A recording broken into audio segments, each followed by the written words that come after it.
My name's Zhang Timing, I'm 18. And I'm basically an online philosopher. Today's the day I'm meeting my online friend in real life. Honestly, I'm so nervous right now. Come to think of it, all my online friends are a bunch of quirky teenagers. Just like me, haha. If you don't believe it, please take a look at our chat records.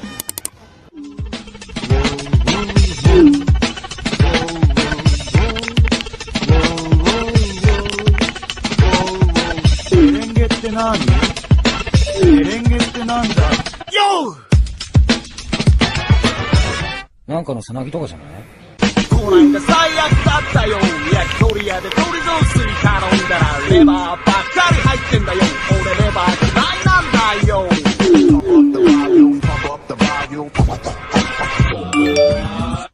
それなんかのさなぎだったんじゃない？俺去年は充電してたんだよ。まあ一昨年も充電してたけど。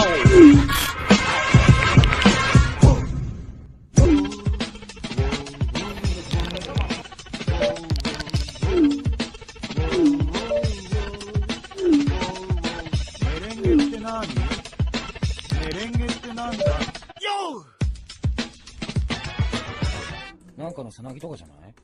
こないだ最悪だったよ。焼き鳥屋で鶏雑炊頼んだらレバーばっかり入ってんだよ。俺レバー嫌いなんだよ。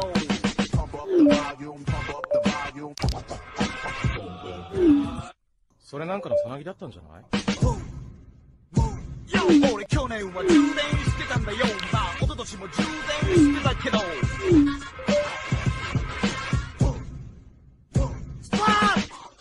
お前の傘の裏に入ってて、なんかのさなぎじゃない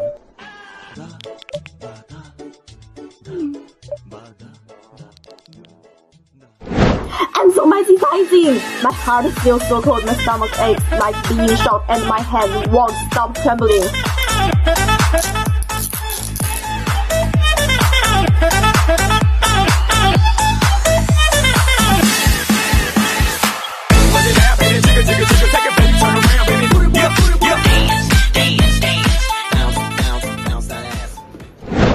Man, nowadays teens are totally ruined by the internet.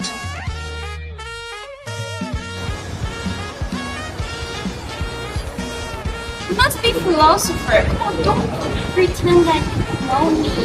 I'm the one you love best, right? You PM me every day, said I'm so pretty. So you must be right? No, come on, don't be that. Oh my god, what a narcissistic guy. What's here? She's so old-fashioned. Looks like my grandma's clothes. Hi guys, welcome back to my channel. Today I'm going to meet with my internet friend. I'm too hungry, but I love this food. I want to order this one, and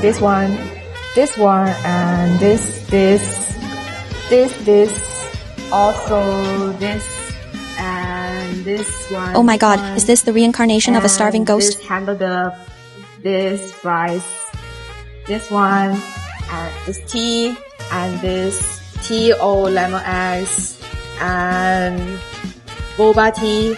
Yeah, that's all. Oh my god, baby, we are following me. You look like a ghost, you know. In fact, I'm not really a less, but I take this as a trend on the internet. Are you broadcasting live? Please add special effects to me. Group4 the digital aesthetic self-perception and augmented identity enhancement paradigm explains why I can just post a picture without filter, not even fitting. My brain wants to enhance me to show up before the real me even rolls out. Then there's the socio-technological mediation of virtual self-representation model, which is wild. Basically, we are all trained to make our online selves flawless, curated and well-documented. Reality, optional. And oh boy, the hyperreal beauty composition and automatic validation hypothesis comes the main. Society and the algorithm gods literally reward the revealed version of you. So yeah, every time I step on a music filter, it feels a tiny rebuilding and a survival hack in the digital jungle. Oh my god, I'm too eruditate.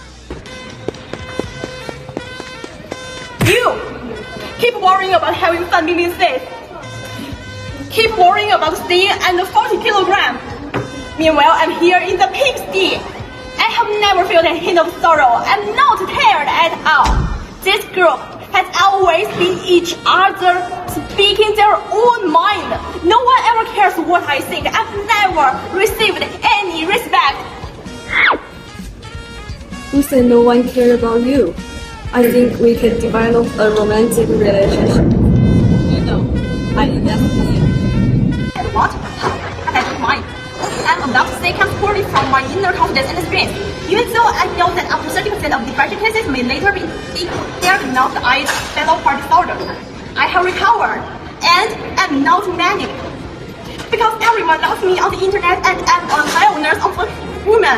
The moment I close my eyes, I'm blinded by my bright future. I have endless inspiration, boundless talent. I'm a creator who transcends the universe. My GPA can hit 3.9 and I could write a 20-page paper and make 2 slides of PowerPoint presentations right now. I think I should empty the food in my stomach, otherwise I will gain weight.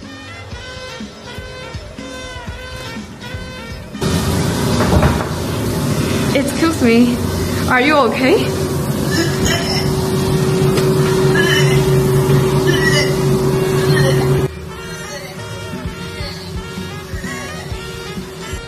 Okay, let's continue our netizens party. Wait, what are they doing? I'm not good at anything. Since the day I was born, my parents have been negating me, punishing every effort I made. They think everything I pursued meaningless. Everything I love is abnormal. My father wants me until I come out loud, right outside our home, and my mother just watch it. What's wrong with you? Look in my eyes! Tell me, why? Why, baby, why? Not me, but I have seen online that whenever someone posts self-harm pictures, people always come for them. Many of the videos I come across also show drug overdose. I never wanted to be like this, but I have been feeling down all the time, uninterested in anything and taking anything. Seeing those posts made me think self-harm wasn't a big deal. One day, I wanted to use pay to push myself to study, and things spiraled out of control. After that, I was diagnosed with desperation. Following MECT treatment, I noticed my memory had declined significantly, and I couldn't keep up with school at all. Later, I found out online that many people with depression had to take leave from school and struggle to work, which pushes me further toward collapse. I often thought about overdosing on pills to end my life, and the feeling of taking too much medication actually made me feel weirdly comforted. Eventually, I started posting similar content online too. Unexpectedly, it gained a lot of attention, so I just kept going, almost wanting to die. I need to be the most special among all. The prize from others is not an added bonus. It is something I absolutely need. If I am not the center of attention, it means I don't exist at all. I hate dependence and depression, including the feelings I sometimes have myself. That's very embarrassing. Interpersonal relationships is like a mirror, used to confirm my perfection. If you can't reflect and gorgeous, then you are useless. I know this might sound cold-blooded, but that's my logic. Empathy, that's too energy-consuming and unnecessary. Controlling the situation and getting admiration made me feel safe. Sometimes, when nothing has happened, I feel a void in my heart, but I immediately find something to do. Criticizing others, planning the next success, or even get into conflict, to suppress the feeling. Stopping to reflect on oneself, that's too risky.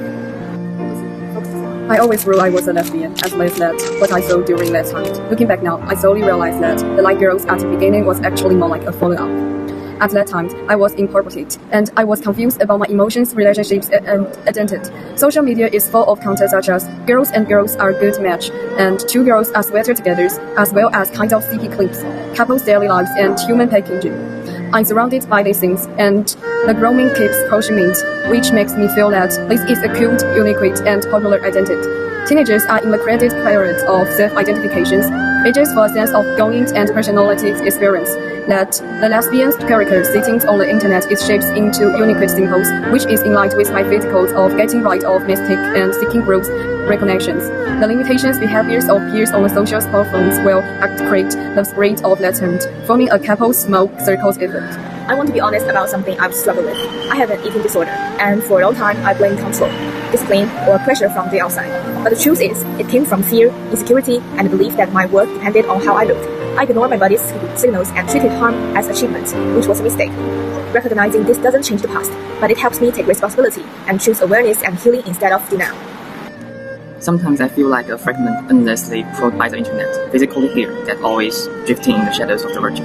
I know every like, every comment is like a footnote on my existence, but no footnote has ever truly filled the emptiness inside.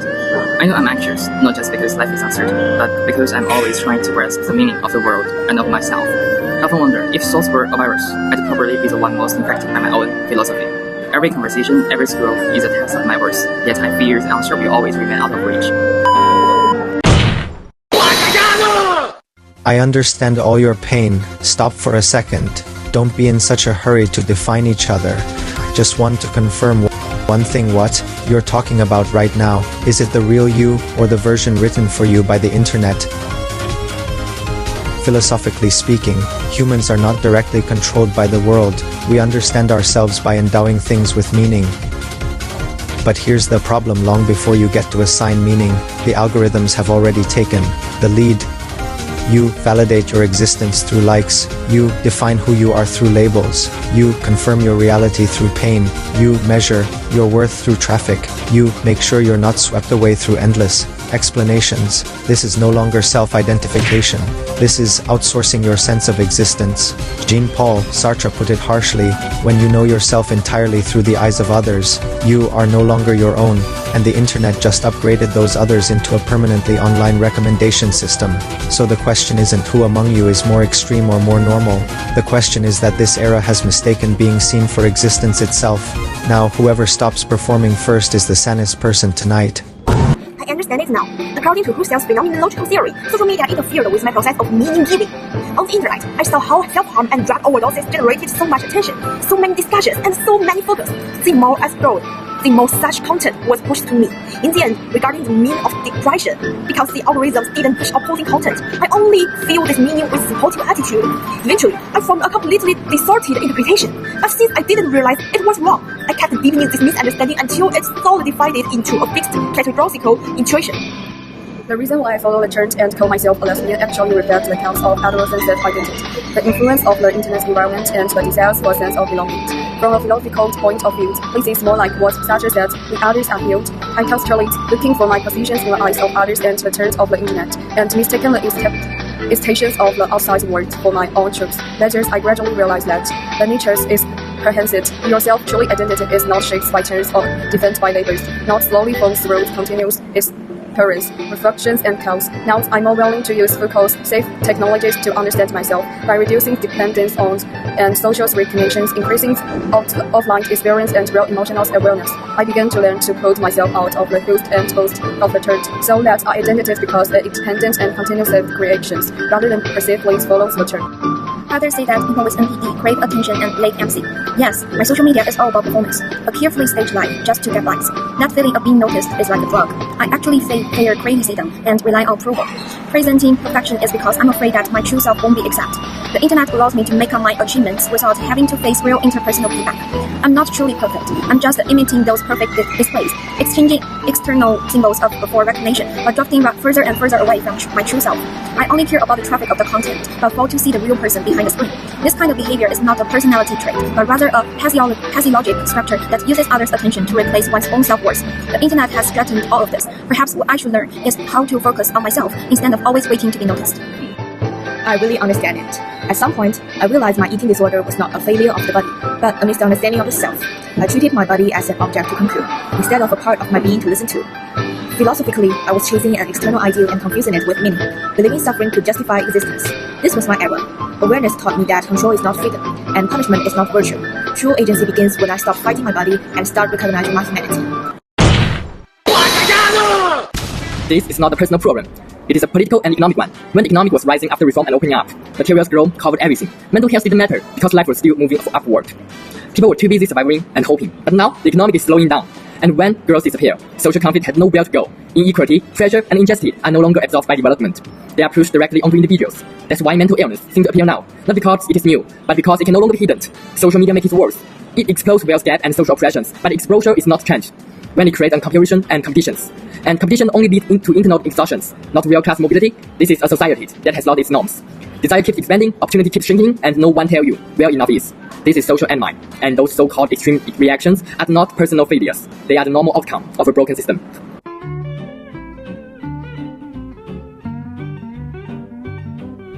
Ultimately, the probability that teenagers will try to imitate behavior associated with mental illness will continue to rise. The process of constant imitation, driven by the desire to children will fictionalize or exaggerate past traumas such as those from dysfunctional families, appearance anxiety, school self-value, and so on. This evolves into a transcendent intention that does not fully correspond to reality.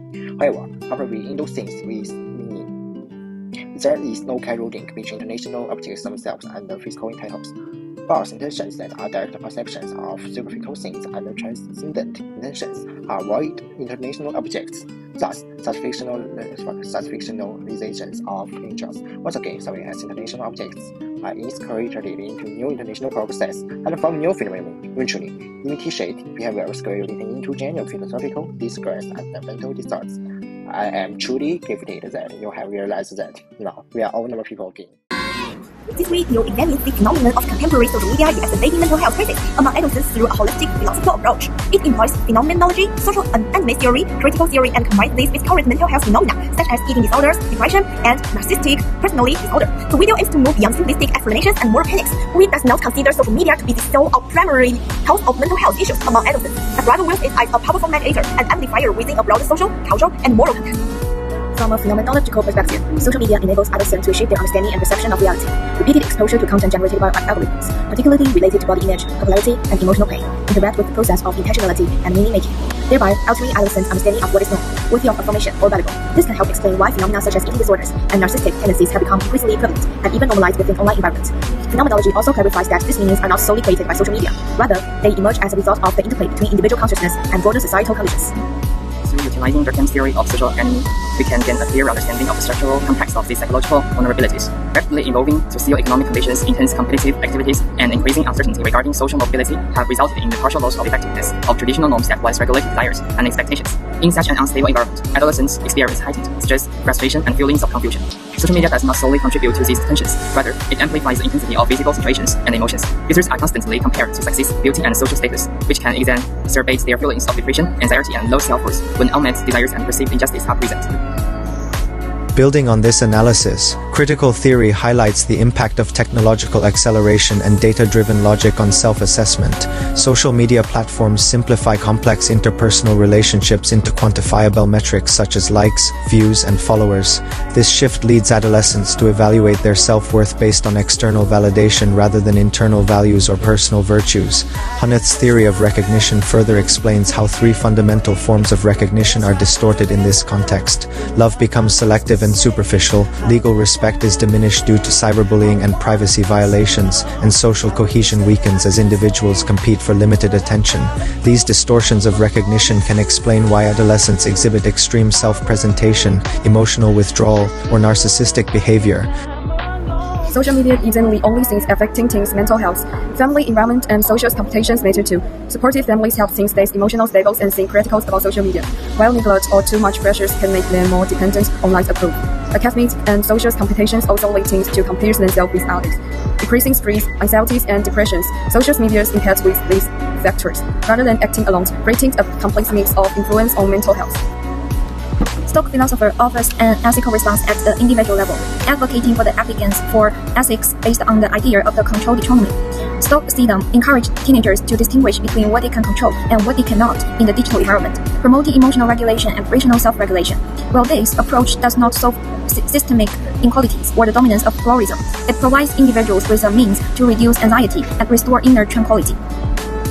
Social media should not be viewed as the root cause of mental health issues among adolescents. Instead, it has become a significant factor that exacerbates existing societal pressures, moral tensions, and the acceptance of failures. Addressing mental health issues among adolescents require multi-phase approach combined with philosophical reflections, family support, educational guidance, and responsible platform management. By placing social media within a broader social and ethnic framework, this study has promoted more regional public discourse and highlights the practical significance of philosophy in understanding and addressing contemporary social issues.